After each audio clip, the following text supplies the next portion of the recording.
Thanks for watching voice of इस्लाम।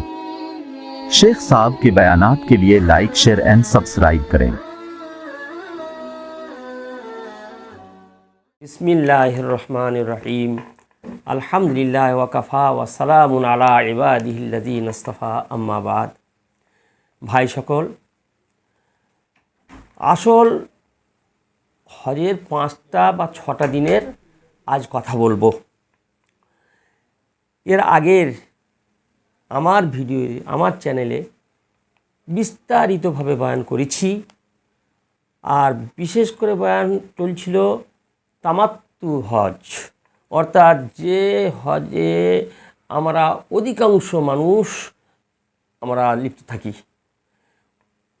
ইন্ডিয়ার, বাংলাদেশের, পাকিস্তানির, যেহেতু আমরা বাইরে থেকে যাচ্ছি, তা তামাত্তু হজটা আমাদের জন্য খুবই লাভজনক এবং খুবই সহজ। তাই তামাত্তু হজের আগের ভিডিওতে ওমরার কাজ সারা হয়ে গেছে, এবার শুধু হজের কথা। তবু প্রথম থেকেই বলি, কেবলমাত্র তামাত্তু হজ এবছর প্রত্যেক হাজিকে আগে মদিনায় নিয়ে যাওয়া হবে। সেহেতু আমরা কেউ এখান থেকে এহরাম বাঁধব না। কোনো হাজি ভাই আমরা এখান থেকে এহরাম পরব না, এহরামের নিয়ত করব না। মদিনার বাসায় থেকে এহরাম বাঁধব। রাস্তায় হুদুদে এহরাম যেখানে আছে মিকাত, সেই মিকাতের আগে থেকে এহরাম বাঁধা সেটা তো অবশ্যই ঠিক আছে, কিন্তু সে রাস্তায় ঝামেলা আছে। আমরা মদিনার বাসায় থেকে এহরাম বেঁধে যাব। এহরামের সম্পর্কে আমরা বিস্তারিত বলেছি যে মাদের জন্য নতুন কোনো কাপড় চোপড় নেই, কিন্তু এহরাম বাঁধার পরে মুখটা কাপড় চিপকানো যাবে না, মুখটা খোলা রাখা। এই জন্য পর্দাও জরুরি। তাই ক্যাপ জাতীয় কোনো বস্তু মাথায় পরে নেওয়ার পরে আর কাপড়টা ঝুলে দিলে পর্দা হয়ে যাবে, কিন্তু মুখে যেন কাপড় না লেগে থাকে। এবার ক্যাপ বা অন্য কিছু ব্যবস্থা আমার নেই, পাচ্ছি না, তখন মুখটা খোলা রাখতে হবে, মুখে কাপড় দিয়ে ঢাকা যাবে। আর পুরুষের জন্য এহরামের ব্যাপার কেবলমাত্র ওই দুটি চাদর, একটা পরিহিত আর একটা গায়ে ওড়না।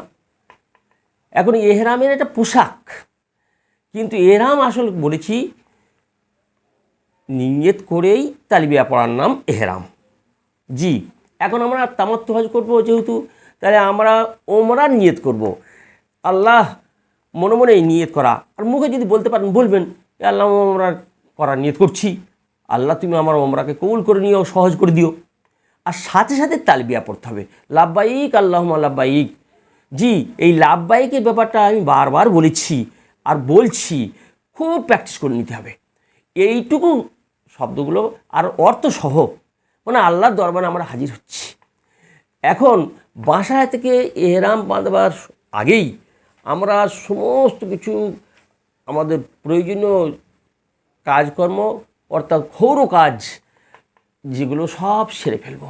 নখ চুল সব কেটে আর পরিষ্কার পরিচ্ছন্ন হয়ে একেবারে সুন্দর করে গোসল করে পরিপাটি হয়ে আর এহরামের কাপড়টা পরে নেব। কাপড় পরে নিয়ে তখন মাথা ঢেকে নিয়ে, কারণ মাথা ঢাকাটা সুন্নত নামাজ পড়ার জন্য, মানে নফল নামাজ, এহরামের উদ্দেশ্যে আল্লাহ পাকের শুকরিয়া আদান 2 রাকাত নামাজ পড়ে নিয়ে সালাম ফিরে দিয়েই মাথা থেকে কাপড়টা খুলে ফেলে, এখন মাথা ঢাকা চলবে না। এইবারে এই নিয়ত করে নিলাম, আল্লাহ আমি ওমরা করব, আল্লাহ আমার ওমরা করাকে সহজ করে দাও, আমার ওমরাকে কবুল করে দাও, লাব্বাইক আল্লাহুম্মা লাব্বাইক 3 বার পড়ে নেবেন। 3 বার পড়ে নেওয়াটা উত্তম, একবার পড়ে নিলে কাজ চলে যাবে। মারাও তাই করবেন। এইবারে এহরাম অবস্থায় চলে গেলেন, যাওয়ার পরেই বাইতুল্লাহ যে দরজায় আপনার ঢোকার সুবিধা, এখন বলেছি বাবু সালাম বন্ধ হয়ে গেছে, এখন দরজায় ঢুকেই কাবা শরীফে হয়েছে মানে প্রথম নজর ফেলেই দোয়া করে নেবেন, তারপরে তোয়াফ করে নেবে। পুরুষদের জন্য এই বলে দিয়েছিলাম সব 3 চক্কর দিতে হবে রমাল সহ, ইজদিবা সহ।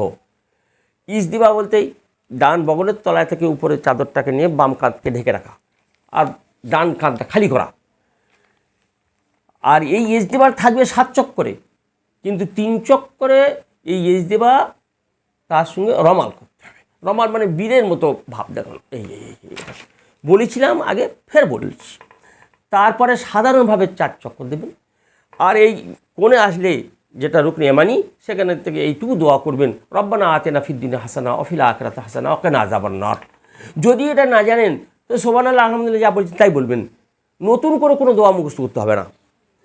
আর বাইতুল্লাহকে তওয়াফ করার সময় খুব খেয়াল রাখবেন, বারবার বলছি আকাশের দিকে তাকাবেন না, বাইতুল্লাহর দিকে তাকাবেন না, বাইতুল্লাহকে ছুবেন না, যেহেতু আতর দেওয়া আছে, এমনকি হাতিমের দেওয়ালে আতর দেওয়া আছে। ওই হাতিম মানে ওই লাস্টের দিকে ঘেরা দেওয়া আছে দেওয়াল, এই বগল পর্যন্ত উঁচু, সেই দেওয়ালের গায়ে আপনি টাচ করবেন না। 7 চক্কর দেওয়ার পরে আপনার তওয়াফ পুরো হয়ে গেল। ওমরার একটা ফরজ ছিল ইহরাম বাঁধা, আর এইটার দ্বিতীয় ফরজ আদায় হয়ে গেল, দুটো ফরজ আদায় হয়ে গেল। এবার আপনি সোজা চলে গেলেন মাকাম ইব্রাহিম, এখানে আর নামাজ পড়বেন না, উপরে উঠে যাবেন। উপরে উঠে গিয়ে খালি জায়গায়, মসজিদে হারামটা পুরোটাই মাকাম ইব্রাহিম, যেখানে খালি জায়গায় মাদের জন্য আলাদা স্পেশাল জায়গা আছে, সেখানে নিয়ে ইতমিনানের সঙ্গে 2 রাকাত নামাজ পড়ে খুব দোয়া করে কান্নাকাটি করে তারপরে জমজম পান করার পরে সাফায় চলে গেলেন। সাফায় গিয়ে বাইতুল্লাহর দিকে মুখ করে আপনি খুব দোয়া টোয়া করে নিয়ে আর তখন চলতে লাগলেন। হ্যাঁ, 55 মিটার 56 মিটার দূরে সেখানে সবুজ লাইট আছে, বেশ কিছুটা জায়গা, সেই জায়গায় সাই করা হয়, দৌড়াতে হয়। পুরুষ মানুষ দৌড়াবে, এখানে রমাল নয়, দৌড়ানো। আর এদিকে একটা কথা খেয়াল রাখা দরকার, যখন থেকে তওয়াফ শুরু করা পর্যন্ত লাব্বাইক ছিল, আর তওয়াফ যখন থেকে শুরু করে স্টার্ট করছি লাব্বাইক বন্ধ হয়ে গেছে, আর লাব্বাইক নেই। এখন এবারে সাই করে মারোয়ায় চলে গেছি। মারোয়ায় যাওয়ার পরে ওখানে কাবার দিকে মুখ করে, কাবা দেখতে পাওয়া যাবে না, দেওয়াল, দোয়া করানো হবে। তারপর আবার ফের চলে এসে মাঝখান থেকে ওই রাস্তাটা দৌড়াতে হবে সাফায় পৌঁছানো। এই করে 7টা সাফায় থেকে শুরু করলে মারোয়ায় শেষ হয়ে যাবে 7ম। তারপর ওখান থেকে আর রাস্তা বন্ধ করে দেওয়া হয়েছে, বারে যাওয়া যাবে না। ওখানেই যে মারা তাদের চুল কেটেই ফারেক হয়ে যাবে। মাদের চুল কি পুরো চুল ছেড়ে দিয়ে লাস্টের থেকে মিনিমাম 1 ইঞ্চি, ম্যাক্সিমাম 2 ইঞ্চি, 1 থেকে 2 ইঞ্চি পর্যন্ত চুল কেটে নেন। ছোটো কাঁচি নিয়ে যাবেন একটা, নিজে কাটতে পারেন মারা, কিংবা তার মহরিম, তার স্বামী হোক, ভাই হোক, বাপ হোক, তিনি কেটে দেবেন। আর নেড়া হওয়াটা আপনার স্ত্রী যদি আপনাকে নেড়া করে দিতে পারে খুব ভালো কথা, আর যদি না দিতে পারে অন্য কোনো হিসাব দেবেন, তাও চলবে, কোনো অসুবিধা নাই। তারপরে ওখান থেকে চলে এসে যদি ওখানে না হতে পারেন, আপনারা ওইদিকে উপরে এসে বাইরে এসে নাফিদের কাছে নেড়া হয়ে যাবেন। নেড়া হতে পারেন কিংবা চুল ছোট করতে পারেন, তবে চুল ছোট করাটা উত্তম নয়, নেড়া হওয়াটা উত্তম। হয়ে যাওয়ার পরে আপনার ওমরার 2টো ওয়াজিব, সেটা হলো একটা সাই করা, আর ওটা হলো হলক বা চুল কাটা, সেটা 2টো ওয়াজিব আদায় হয়ে গেল। তো ফরজ আদায় হয়ে গেল, ওয়াজিব আদায় হয়ে গেল। এখন এবার আপনি সব অবস্থা আছেন, এবার আসল হজের ব্যাপার। এখন আপনি বারবার ওমরা করতে পারবেন, বারবার তওয়াফ করতে পারবেন, এই পর্যন্ত ছিল, তবু পুনরাবৃত্তি হলো। এখন খুব খেয়াল রাখতে হবে, আপনি যাবেন 5 দিন কিংবা 6 দিনের জন্য মিনার ময়দানে যাবেন। এই আরবি জিলহজ মাসে হজ করা হচ্ছে, সেই জিলহজ মাসের 8 তারিখ থেকে শুরু হবে, 8, 9, 10, 11, 12, যদি না পারা যায় 13। এই 5 দিন কিংবা 6 দিন। সৌদি হজ মন্ত্রণালয় কিন্তু খুব খেয়াল রাখবেন, ওই মিনার ময়দানে যাওয়ার 2 দিন আগে কিংবা 3 দিন আগে, এখন আবার বেশি বাড়াবাড়ি করে দিচ্ছে। আমাদের সময়কালীন বারবার দেখেছি, তখন 1 দিন আগে বন্ধ করে দিতেন, এখন 2 দিন আগে বা 3 দিন আগে বন্ধ করে দেবেন সব বাস সার্ভিসগুলো। জি, যে হাই সাহেবতে আরাম করার জন্য ভালো করে, কারণ একটা 5 দিনের জন্য বিশেষ কাজে যাচ্ছে, তারা আরাম করে লিখ, সব কিছু করুক, যে কারণ হোক। এখন কিন্তু আপনার সমস্যা একটা ব্যাপার আছে, আপনাকে একটা তওয়াফ করতে হবে, সাই করতে হবে, আর করাটাও দরকার, তা নইলে পরে খুব কষ্ট হবে। এই জন্য আপনারা কাজ করবেন, জি ওইখানে আপনি মিনার ময়দানে যাওয়ার আগে 7 তারিখে আপনাকে মিনার ময়দানে নিয়ে চলে যাবে। মিনার ময়দানে 8 তারিখে জোহরের আগে পৌঁছাতে হবে, অর্থাৎ জোহর, আসর, মাগরিব, এশা এবং ফজর এই 5 ওয়াক্ত নামাজটা মিনার ময়দানে পড়াটা একান্ত জরুরি। তাইতে 7 তারিখে রাত্রে, 7 তারিখে দিবাগত রাত্রে অর্থাৎ 8 তারিখে রাতে আপনাদের মিনার ময়দানে নিয়ে চলে যাবে, কিংবা সকালবেলা নিয়ে যাবে। এখন করতে হবে কি, আপনার হজের এহরাম মানতে হবে। এই জন্য আমি বলি 7 তারিখে আপনারা কাজ সেরে নেবেন।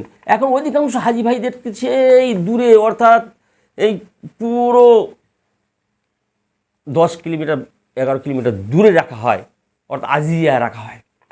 সেখান থেকে আপনি এহরাম পরে নেবেন, ওই বাসায় এহরাম ভালো করে উত্তম করে, সেই ওমরার যেমন এহরাম বেরিয়েছিলেন, এখন শুধু এহরাম বাঁধবেন হজের এহরাম। ওরকম 2 রাকাত নামাজ পড়ে নিয়ে আর বলবেন, আল্লাহ আমি হজের এহরাম বাঁধলাম, এ আল্লাহ আমার এহরাম বাঁধাটাকে তুমি কবুল করে নিও, আমার হজটাকে আর সহজ করে দিও। আর সঙ্গে সঙ্গে লাব্বাইক, এই লাব্বাইক আর নিয়ত করার নাম এহরাম। বেঁধে নিয়ে আপনারা কয়জন মিলে পার্সোনাল গাড়িতে, কারণ সরকারি গাড়ি বন্ধ হয়ে গেছে, পার্সোনাল গাড়িতে চলে যাবেন বাইতুল্লাহ। এটা আমার পরামর্শ। যেতে হবে জরুরি নয়, কিন্তু গেলে আপনাদের অনেক লাভ আছে।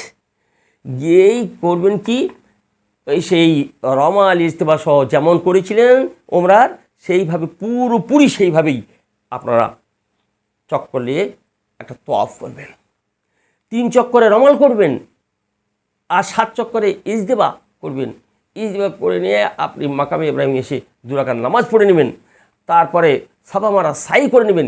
এই সাইটা হচ্ছে আপনার তোয়াফে জিয়ারতের সাই, আগে থাকতে আদায় হয়ে যাচ্ছে।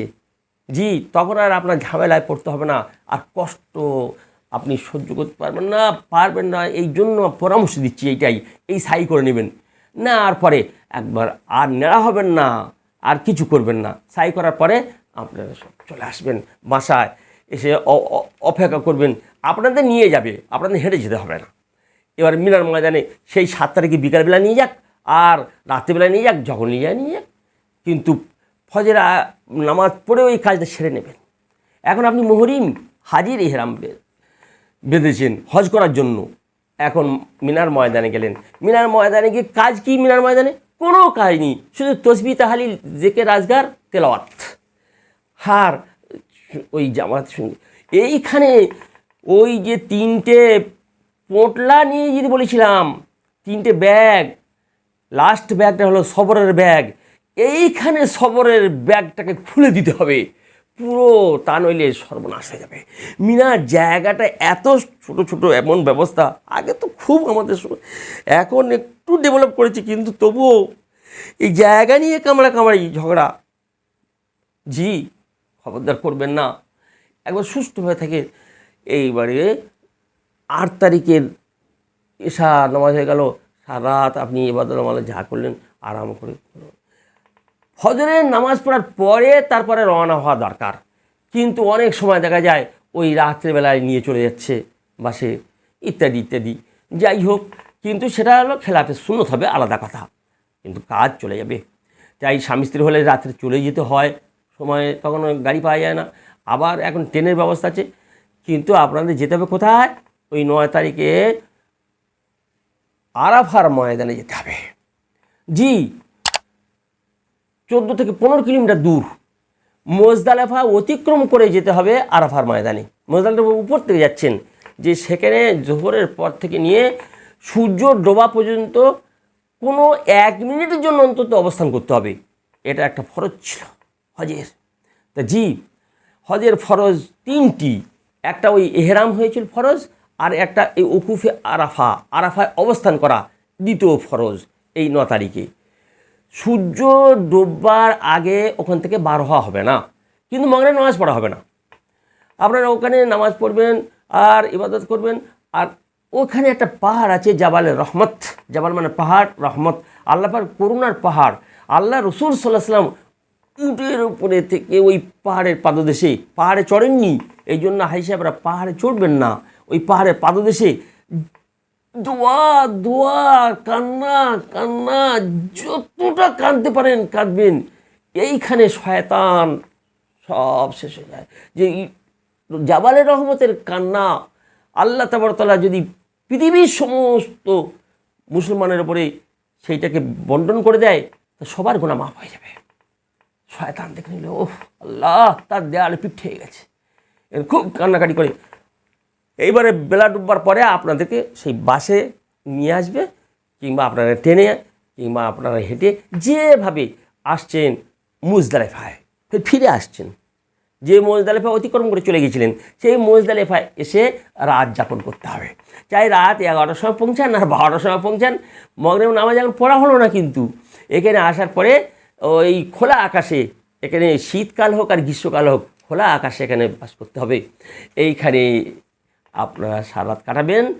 প্রথমে এসেই একটু আরাম করে নিয়ে আজান দিয়ে ওই 4-5 জন 7 জন আর 10 জন সাথী যেমন হলো একটা আজান দেবেন, আর কিন্তু মাগরিবের নামাজের একামত দিয়ে মাগরিবের নামাজ পড়ে নেবেন। তারপরে এশার নামাজের একামত দিয়ে এশার নামাজ পড়ে নেবেন। জি, মাগরিব আর এশা এখানে একসঙ্গে হবে। রাত হয়ে গেল, কেটে যাওয়ার পরে ফজরের আউয়াল ওয়াক্তে আপনি রওনা হবেন। রওনা হয়ে মুজদালিফার সীমা কাছাকাছি এসে ওখানে ফজর নামাজটা সুন্দরভাবে আদায় করে নেবেন। আর ওইখানে যখন একবার বেশ উজালা হয়ে গেছে, ওখান থেকে কাঁকড়গুলো সংগ্রহ করে নেবেন, অন্তত 70-80টা কাঁকড় সংগ্রহ করে নেবেন। জি, তার আগে আমি সে হজের বর্ণনা বলে দিয়েছি, তবুও বলছি, একটা থলে তৈরি করে নেবেন এই কাঁকড় রাখার জন্য, কারণ পড়ে যাবে। এটা ছোটো একটা থলে, কাপড়ের থলে তৈরি করে নেবেন। এই তাতে বেড়ে এই ছোলা, কাবুলি ছোলার মতো ওই রকম সাইজের 70 থেকে 80টা কাঁকড় জোগাড় করে নেবেন। নেওয়ার পরে আপনারা বেশ উজালা হয়ে যাবে, তখন আপনি মিনায় ঢুকে পড়লেন। মিনায় ঢুকে পড়ে আর বাসায় যাবেন না, সোজা চলে যাবেন সেই জামারাত, অর্থাৎ শয়তান 3টে রাখা আছে। বড় শয়তানকে পাথর মারা হবে, পাথর মারা হবে বড় শয়তানকে। এখন সুন্দর ব্যবস্থা করা হয়েছে, 4 তলা, ব্যাস লিফটে উঠে উপরে 2 তলায় 3 তলায় উঠবেন। নিচের তলায় খুব ভিড় হয়। ট্রেন থেকে আসেন তো ট্রেনে থেকে নেমেই সাথে সাথে উপরেই ফিল্ডে উঠে চলে গেলেন। উপরে চলে যাওয়ার পরে ধীর স্থিরভাবে সেই 7টা কাঁকর নিক্ষেপ করবেন বড় শয়তানকে। ব্যাস কাঁকর মারার সাথে সাথে কাঁকর মারার পর্যন্ত, যেমন ওমরা করার সময় যখন তওয়াফ শুরু করি সেই পর্যন্ত লাব্বাইক বন্ধ হয়ে গেছিল, এখন কাঁকর মারার আগ পর্যন্ত লাব্বাইক আপনার ছিল, এখন এবার লাব্বাইক বন্ধ হয়ে গেছে। আপনি এরাম পড়ে আছেন, লাব্বাইক আর বন্ধ হয়ে গেছে, আর লাব্বাইক নেই। এখানে একটা কথা বলে রাখি, এটা যেহেতু 9 তারিখ হচ্ছে, তা 9 তারিখই কিন্তু আমাদের আর একটা কাজ আছে, যেটা হলো তাকবীরে তাশরিক পড়তে হয়। আল্লাহু আকবার, আল্লাহু আকবার, লা ইলাহা ইল্লাল্লাহ, ওয়াল্লাহু আকবার, আল্লাহু আকবার, ওয়ালিল্লাহিল হামদ। এই তাকবীরে তাশরিক 9 তারিখের হজর থেকে নিয়ে 13 তারিখের আসর পর্যন্ত তাকবীরে তাশরিক পড়তে হয়। তো জি হ্যাঁ, সর্বপ্রথমেই আপনি কি করবেন, ফজরের নামাজ পড়ে মিনার ময়দানে ফজরের নামাজ পড়ার পরেই যেই সালাম ফিরে দিলেন, সঙ্গে সঙ্গে তাকবীর পড়বেন। পুরুষ মানুষরা জোরে বলবেন আর নারীরা নিম্নস্বরে পড়বেন। এটা আমরা যেমন তাকবীর পড়ি বাড়ি থেকে কোরবানির সময়, ঠিক এইখানে তাই করতে হবে, তাকবীর পড়তে হবে, তারপর লাব্বাইক পড়বেন। এখন এই যখন জামারাতে এসে গেল শয়তানের পাথর মারা, তার আগ পর্যন্ত এবার লাব্বাইক বন্ধ হয়ে গেল। জি, ওই বড় শয়তানকে 7টা কাঁকর মারা পরে সোজা এবারে আপনি বাসায় আসতে পারেন আর কোরবানি করতে যেতে পারেন। ওই কুবরি বলা হচ্ছে, ওই যেখানে মিনার ময়দান আছেন তার উপরে ব্রিজগুলোকে কুবরি বলা হয়। ওই কুবরির শেষ প্রান্তে গেলেই দেখবেন যে ওপারে বিরাট বড় ময়দান, সেখানে গাড়া আছে, সেখানে ছাগল আছে, দুম্বা আছে, উট আছে, গরু আছে, সব আছে। তা আপনি নিজে কিনে কোরবানি করতে পারেন, আর এই সরকারিভাবে কোরবানি করতে পারেন, যেটা আপনার ইচ্ছা। এখন এই সরকারি করারটা খুব উত্তম ব্যবস্থা করে নেওয়া হয়েছে, তারা আপনার সে টাকা দিয়ে কোরবানি করে দেবে, কোনো অসুবিধা নেই। আর আপনি নিজে হাতে করতে পারেন, খুব ভালো। যাই হোক, আপনাকে কোরবানি করতে হবে, চাই আপনি বাসায় আসুন আর ডাইরেক্ট চলে যান। কোরবানি করে নেওয়ার পরে আপনার এবারে হলক বা কসর, চুল কাটা, মা হোক আর বাপ হোক, পুরুষ হোক আর নারী হোক, এইবারে আপনার হজের প্রায় শেষ হয়ে গেল। এবারে আপনি গোসল করে পরিষ্কার পরিচ্ছন্ন এবারে একবারে সুন্দরভাবে এবারে আপনি সেলাই করা কাপড় আর যা করেন, আপনি এখন আর মুহরিম নন। এখন শুধু একটুখানি বাকি আছে, হজের একটা ফরজ বাকি আছে, তওয়াফে জিয়ারত।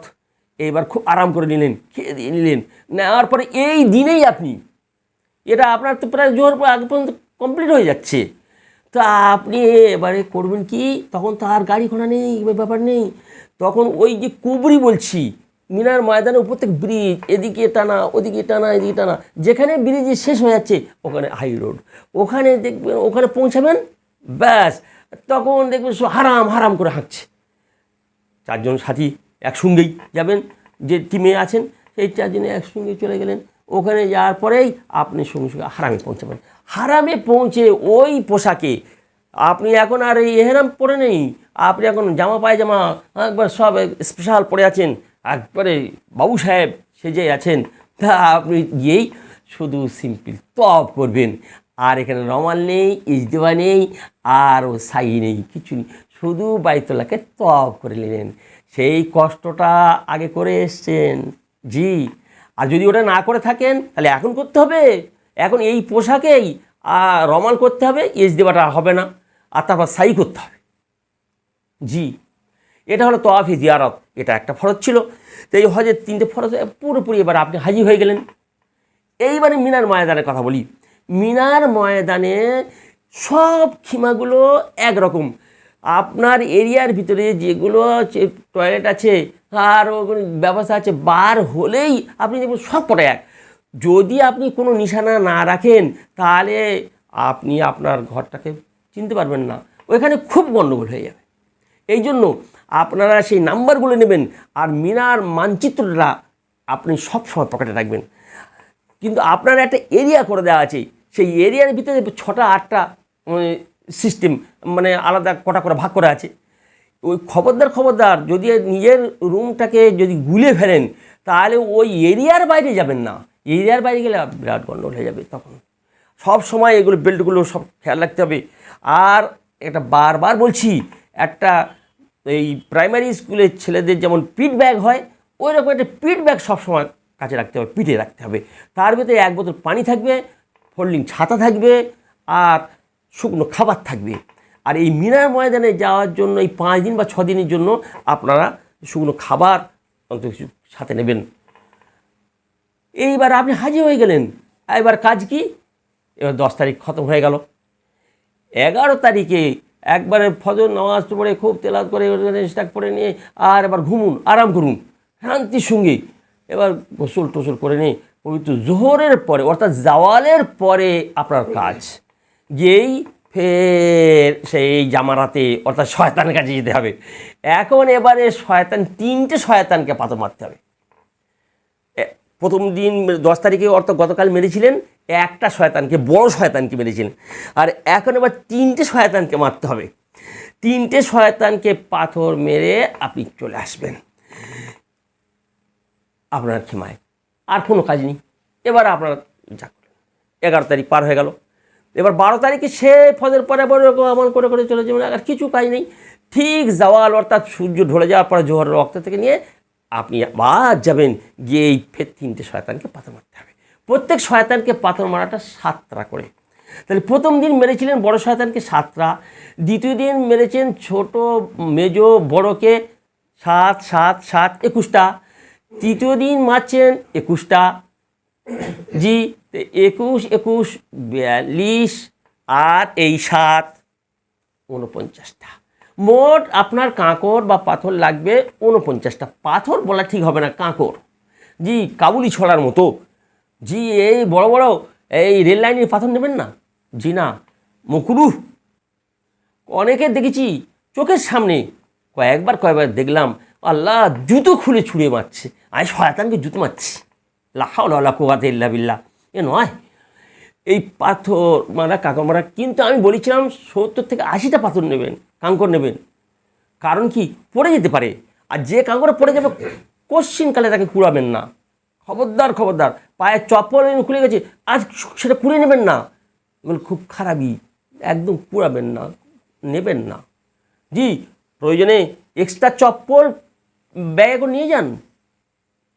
ওই চপ্পল চলে যায়, তারপর ওই কাঁকড় পড়ে গেছে, সেই কাঁকড়গুলো কুড়াবেন না, একদম নয়। তাই বলি ভাই, এখন এবারে 12 তারিখে আপনি পুরো কমপ্লিট করে নিলেন, নেই বেলা ডুববার আগে আগে আপনাকে কিন্তু আসতে হবে নিজের ডেরায়, অর্থাৎ মক্কা শরীফে ফিরে আসতে হবে। এখন সরকারিভাবে বাস নেওয়ার অপেক্ষা করলে চলবে না, আপনারা পার্সোনাল গাড়িতে চলে আসবেন। যদি বেলা ডুববার আগে না আসতে পারেন, তাহলে কিন্তু আপনি আবার ওই আর এক দিনের জন্য গ্রেপ্তার হয়ে গেলেন। সেদিন অর্থাৎ 13 তারিখের সেই জাওয়ালের পরে আপনাকে ফের 3টে শয়তানকে পাথর মেরে তারপরে আপনারা ফিরতে হবে, তখনও সরকারি গাড়ি পাবেন না। এই জন্য এই দিকে খুব খেয়াল রাখতে হবে, খুব ভালো করে বুঝে নেন। হাই সাহেবদের এই আপনি তামাত্তু হজ করলেন, হাজ যদি আপনি এফরাত হজ করেন, তার তো বলে দিয়েছি তার মশলা। এখান থেকে যাওয়ার পরে মদিনায় থেকে আপনি যখন এহরাম বাঁধছেন, শুধু হজের এহরাম বাঁধবেন। তো হজের এহরাম বাঁধা আপনার তো কোনো আর ব্যাপার নেই, তো ওমরা করবেন না, শুধু হজ করে নেবেন।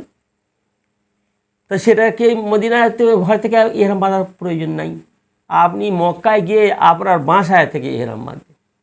জি, আর যদি কেরান হজ করেন, তাহলে এই মদিনায় থেকে এহরাম বাঁধতে হবে। তো একই এহরামে ওমরা করে নেবেন, নেওয়ার পরে আর মাথা নাড়া করবেন না, বাকি তওয়াফ সাই সব করতে হবে যথা নিয়মে ওমরার মতো, কিন্তু শুধু নেড়াটা হওয়া বাকি থাকে। আপনার ওই এহরাম পরে থাকবেন, হজের দিন আসলে তখন হজ করবেন। হজ করার পরে তখন আপনি খালি হলেন, মহরিম থেকে খালি হয়ে গেলেন, আপনার এহরাম শেষ হয়ে গেল, তখন আপনি কারেন হাজি হলেন। কিন্তু এটাই এতদিনের জন্য এহরাম বেঁধে রাখাটা আপনার জন্য কঠিন সাধ্য হয়ে যায়। এই কারণেই পরামর্শ দিলাম তামাত্তু হজ করার। এই জন্য তামাত্তু হজ হলো এত সহজ। আবার শেষ কথা ছোট্ট করে বলে দিচ্ছি, তামাত্তু হজ করার জন্য মদিনায় থেকে বাসায় থেকে এহরাম বেঁধবেন, ওমরার এহরামের নিয়ত করে তালবিয়া পড়ে নিয়ে আমরি ওপরার কাজ সেরে নেবেন। নেওয়ার পরে একবার খালি হয়ে আছেন, সুস্থভাবে আছেন থেকে হজের দিন আসার 8 তারিখ থেকে হজ শুরু হচ্ছে, তার আগে 7 তারিখে পারেন, 6 তারিখে করতে পারেন, কারণ বলছি গাড়ি ঘোড়ার এই অবস্থা থাকে। তো 6 তারিখে আপনি মানে হজে এহরাম বেঁধে দিতে পারেন। 6 তারিখে আপনি এহরাম বেঁধে বাবু হয়ে থাকুন না, আরাম করুন না, বাসায় হজের এহরাম বাঁধবেন। এবার 8 তারিখে মিনার ময়দানে জোহর, আসর, মাগরিব, এশা এবং ফজরও পড়াও দরকার। তারপরেই ফজর পড়ে নিয়ে আপনি তাকবীরে তাশরিকও পড়বেন, কারণ এটা 9 তারিখ শুরু হয়ে গেল। আর তালবিয়া পড়বেন, এখন তালবিয়া চলছে। এবারে ময়দানে আরাফায় নিয়ে যাওয়া হবে, মুজদালিফা পার হয়ে অতিক্রম করে আরাফায় যেতে হবে 15 থেকে 20 কিলোমিটার। সেখানে যাওয়ার পরে সেখানে জোহর, আসর, মাগরিব আপনারা একা একা জামাত করবেন। যদি ইমামের পিছনে পড়েন, ইমাম সাহেব যা করবেন তাই করবেন। এখানে একটা মশলার কথা বলে দিই, এখন এই মক্কায় থেকে নিয়ে পুরো মিনা, মুজদালিফা, আরাফা পুরো চত্বর এখন একটা মৌজা হয়ে গেছে, একটা স্থান হয়ে গেছে। অতএব যারা এই মক্কায় অবস্থান করছেন 15 দিন, তারা সবাই মুকিম, জেনে রাখুন মশলাটা, সবাই মুকিম, তারা পুরো নামাজ পড়তে হবে। আর যারা একেবারেই হজের পূর্ব মুহূর্তে গেছেন, 3 দিন আগে 4 দিন আগে গেছেন, তারা কিন্তু মুসাফির, তারা পুরো সে আরাফার ময়দান পর্যন্ত সব জায়গায় মুসাফিরের নামাজ পড়বেন, কসর করবেন। জি হ্যাঁ, যারা আমরা প্রথমে মদিনায় যাচ্ছি, তাদের তো সেই মক্কায় অনেক দিন থাকতে হচ্ছে, 30-35 দিন থাকতে হচ্ছে, তারা সবাই মুকিম। মক্কার সেই আপনার বাসায় থেকে যখন মিনায় যাচ্ছেন মুকিম, মিনায় থেকে যখন মুজদালিফায় যাচ্ছেন মুকিম, আরাফায় যাচ্ছেন মুকিম। খুব মশলাটা খেয়াল রাখুন। চলে গেলেন আরাফায় বেলা ডুববার পরে ওখান থেকে রঙাঙ্গি ওই জাবালে রহমতে খুব দোয়া করে নেবেন। তারপরে চলে আসলেন, এই রাত 12টা বাজুক, 1টা বাজুক, 2টো বাজুক, মুজদালিফার ময়দানে এসে মগরিবের নামাজ আর ইশার নামাজ পড়ে নেবেন। আর খোলা আকাশের নিচে সারা রাত থাকবেন।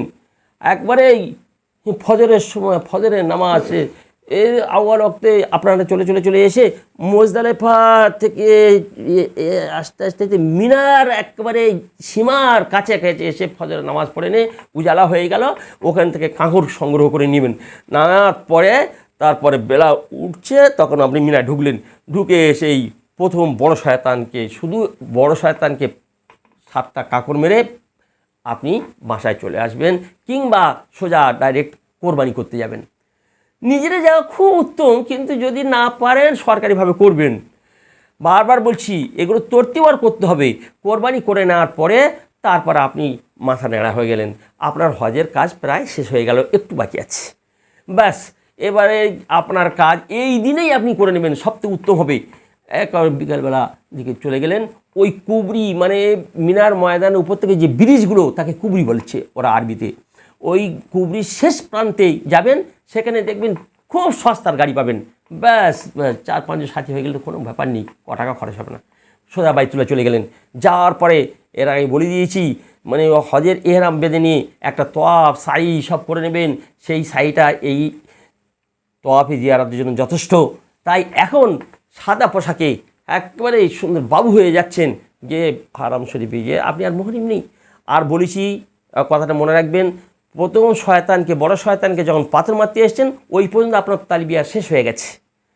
আর এই আইয়ামের তশরিক, এই তশরিক, তকবীরের তশরিক, এটাকে আপনার ওই মিনার ময়দানের ফজরের নামাজের পর থেকে শুরু হয়ে গেল, অর্থাৎ 9 তারিখের ফজর থেকে 13 তারিখের আসর পর্যন্ত চলবে আপনার এই মশলাটা।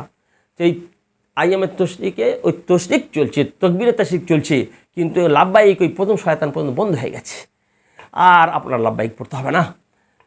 তারপরে তোয়াফ করলেন, সাদা তোয়াফ, সেখানে রমাল নেই, আর সাই নেই, কিচ্ছু নেই, তোয়াফ করে নেই। আপনি আবার রাত্রে এসে কিন্তু মিনার ময়দান আসতে হবে, রাত কাটালেন।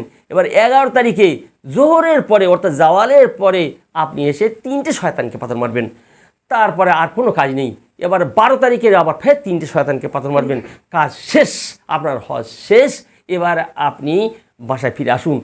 যদি বেলা ডুববার আগে আগে ফিরেন খুব ভালো, আর সবাই ফেরা দরকার, আর তা নইলে ফের আর একদিন গ্রেপ্তার হয়ে যাবেন। অর্থাৎ 13 তারিখে ফের জাওয়ালের পরে, অর্থাৎ সূর্য ঢলার পরে আবার 3টে শয়তানকে পাথর মেরে তবে আপনার বাসা ফিরতে হবে। আল্লাহ তাবারক তাআলা আমাদের সুষ্ঠুভাবে হজ্জে তামাত্তু, সুষ্ঠুভাবে আরও 2টো হজ, হজ্জে কেরান, হজ্জে ইফরাদ, সবগুলোকে আদায় করার এবং সুষ্ঠুভাবে ওমরা আদায় করার তৌফিক দান করুন। আমাদের ওমরা, আমাদের হজকে কবুল করে নিন।